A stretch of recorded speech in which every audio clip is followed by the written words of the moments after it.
श्री बिहारी जी की बैठक में आपका स्वागत है। मैं हूं शैलेंद्र कुमार भारद्वाज। स्पिरिचुअलिटी या अध्यात्म, इसकी समझ, इसकी प्रैक्टिस, सतत अभ्यास हमको कहां ले जाता है।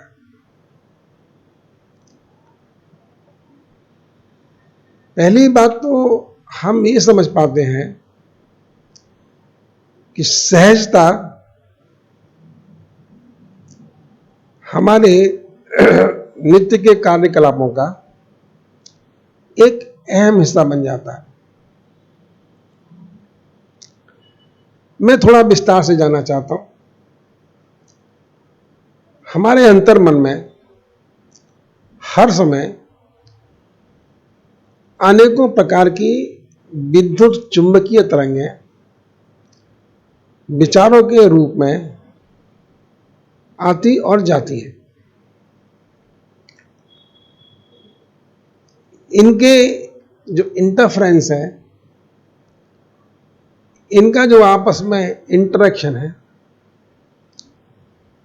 वो एक तरह का मायाजाल बना देते हैं जिसमें हमारी अपनी शक्ति, हमारी चेतना शक्ति एंट्रैप्ड हो जाती है।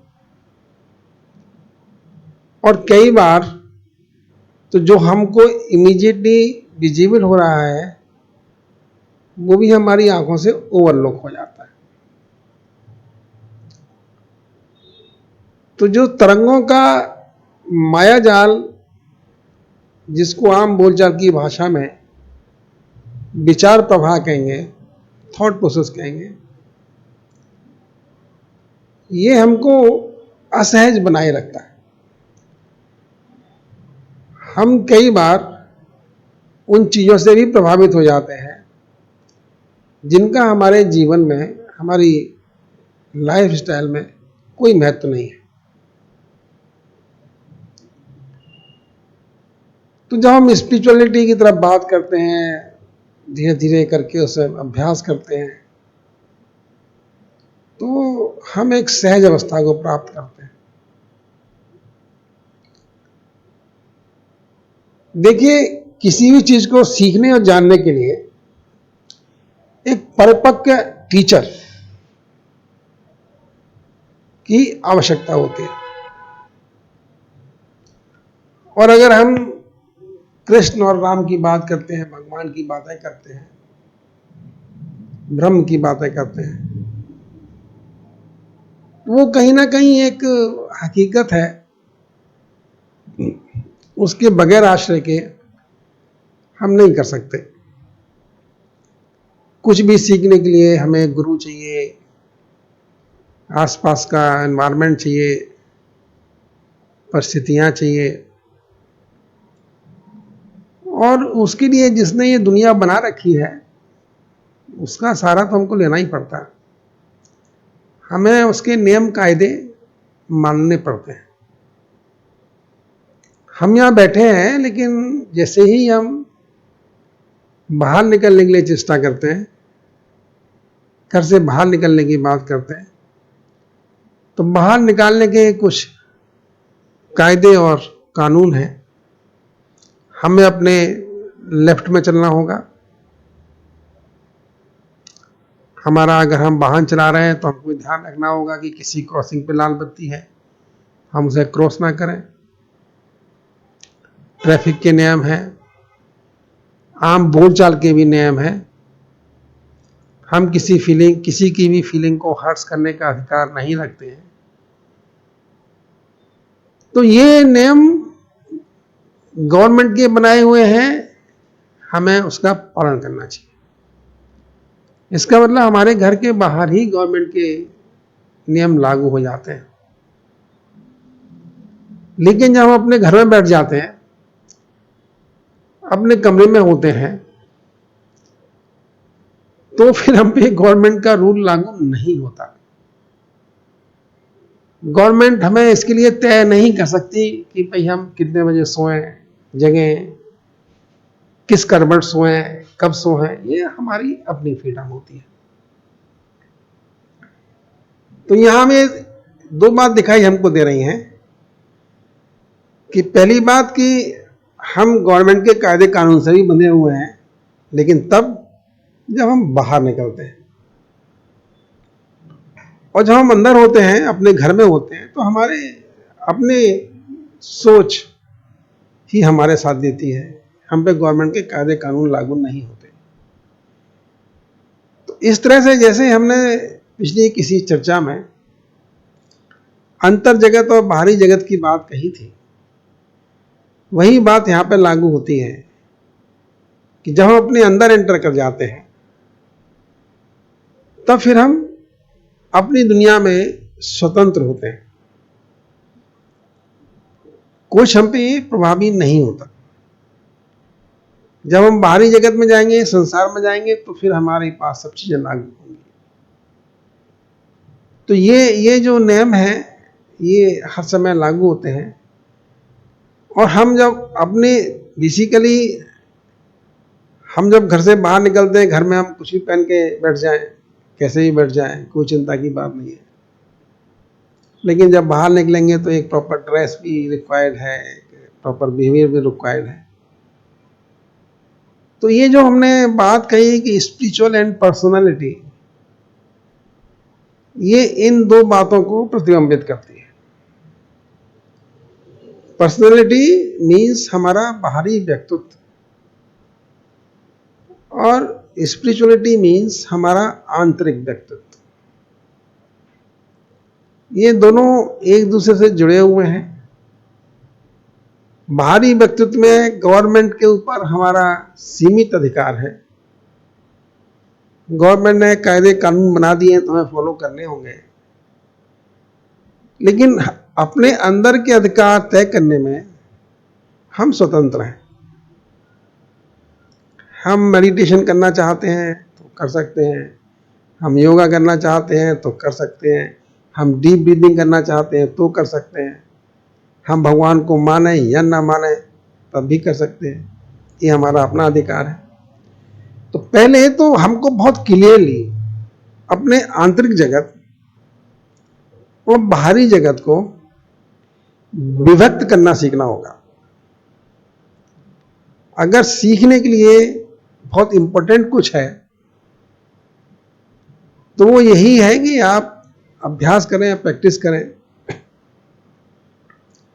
और अपने दोनों संसार, अपनी आंतरिक अवस्था और अपनी बाहरी अवस्था, इन दोनों में भेद करना, इन दोनों को विभक्त करना, ये अति आवश्यक है।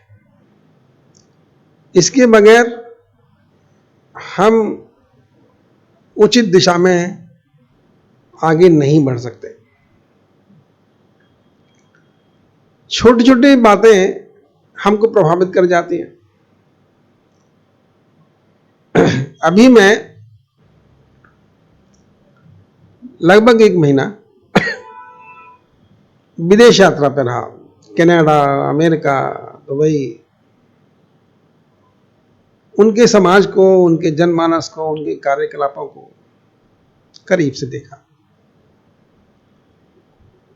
और हर बार मुझे ये समझ में आया कि हम भारतीय तो उनसे कहीं बहुत अच्छे हैं हर चीज में। अब हम उनकी चमक दमक से बहुत प्रभावित हो जाते हैं, लेकिन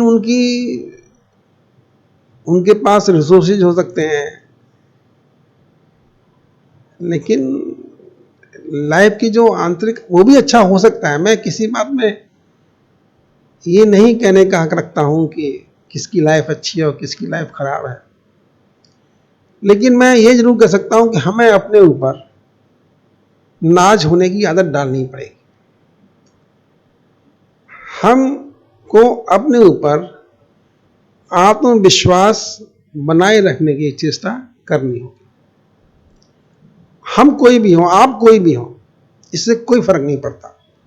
आप छोटे हैं, बड़े हैं, बड़े अफसर हैं, एक छोटी सी अदना कर्मचारी हैं, it doesn't make any difference. Difference सिर्फ इतना सा है कि हम अपने ऊपर कितना आत्मविश्वास रखते हैं, अपनी जो उपलब्धियां हैं उनको हम किस तरह से उनका मूल्यांकन करते हैं। आत्मविश्वास के लिए अपनी उपलब्धियों का चिंतन मनन अति आवश्यक है।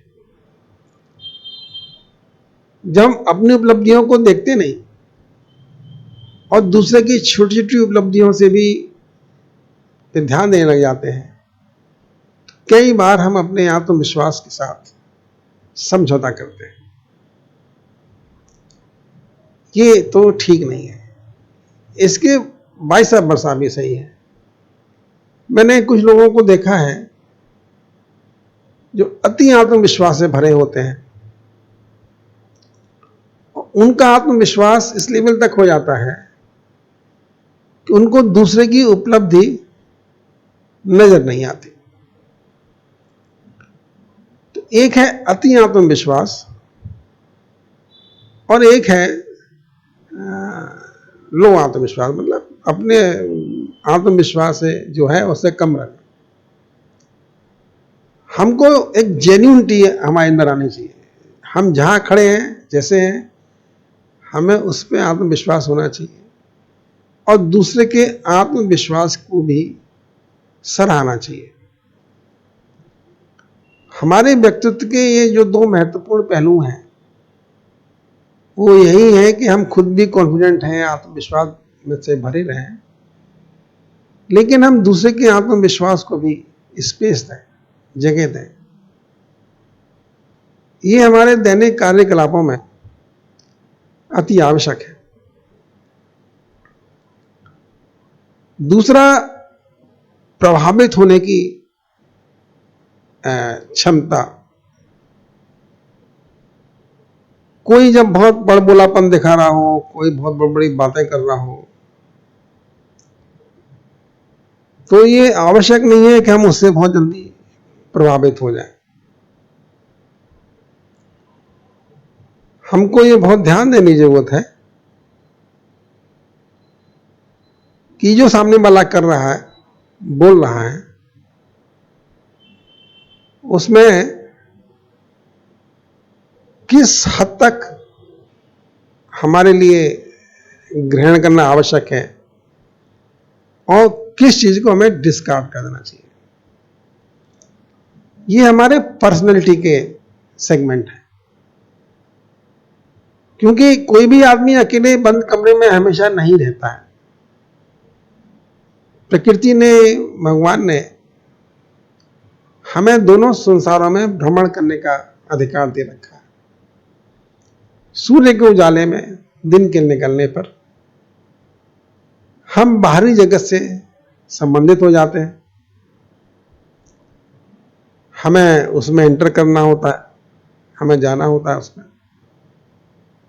और शाम के सूर्य के अस्त होने पे, जब अंधेरा हो जाता है, जब दैनिक कार्यकलाप अपनी अंतिम अवस्था प्राप्त कर लेते हैं, तो हम अपने आंतरिक जगत में प्रवेश करते हैं, अपने घर में प्रवेश करते हैं। हमारा वो घर का संसार होता है। हमें दूसरे के आत्मविश्वास, तो बाहर निकलने के लिए हमें दूसरों पर ध्यान देना पड़ता है। अपने घर में भी हम फैमिली मेंबर्स होते हैं, तो उनके साथ भी सबकी अलग अलग प्रकृति होती है, लेकिन फिर भी वो हमारे अपने होते हैं। उनकी कमी और उनकी सशक्तता, उनके जो प्लस पॉइंट हैं और जो माइनस पॉइंट हैं, दोनों ही हमारे अपने हैं, क्योंकि वो हमारे अपने हैं। तो जैसे मुझे अपनी पर्सनालिटी की चिंता होती है, ऐसे मुझे अपने घर के हर मेंबर की पर्सनालिटी की चिंता भी होनी चाहिए। और जब तक मेरा बस चले, मुझे उसमें सुधार की आवश्यकता अगर महसूस होती है तो करते रहना चाहिए। एक बात यहां पर बड़ी सुंदर है जो मैं कहना चाहता हूं, और वो है सहजता। जैसे हमने कहा कि जब हम अंदर पहुंच के अपने घर में आ गए तो बाहरी दबाव खत्म हो गया, अब इसमें एक चीज थोड़ी सी सुपर नेचुरल टाइप की है। जैसे हम ट्रेन में या बस में सवार होकर कहीं जाते हैं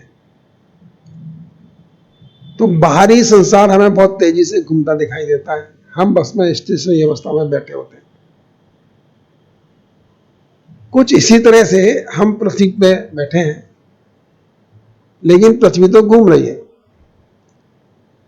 पृथ्वी 800 किलोमीटर की स्पीड से हर समय चल रही है और पृथ्वी के साथ साथ हम भी चल रहे हैं।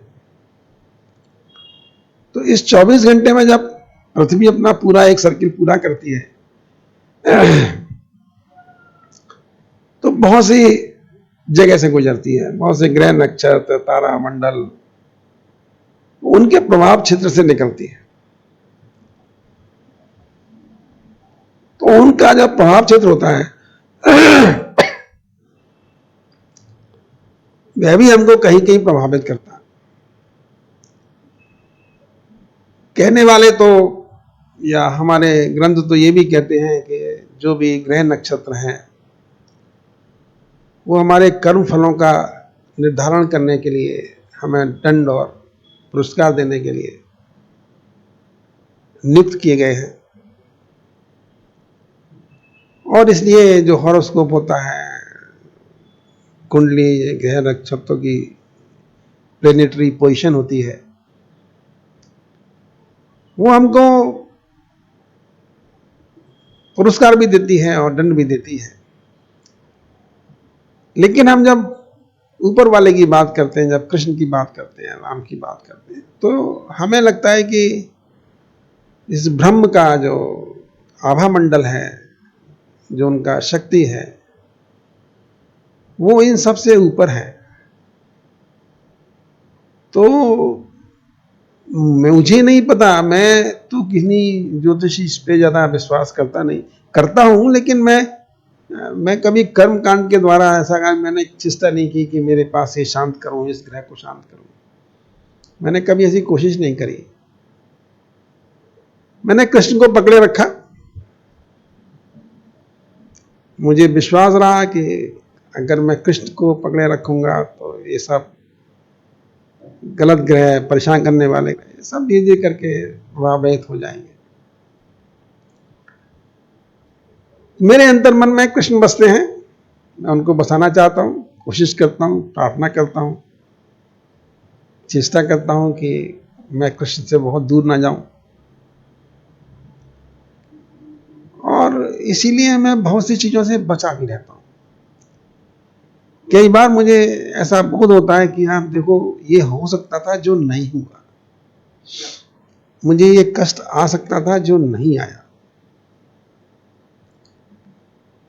तो इतनी सब बातें करने के बाद मैं लौट फिर के आपसे यही कहना चाहता हूं कि भाई देखिए, आप कितने भी सशक्त क्यों ना हो,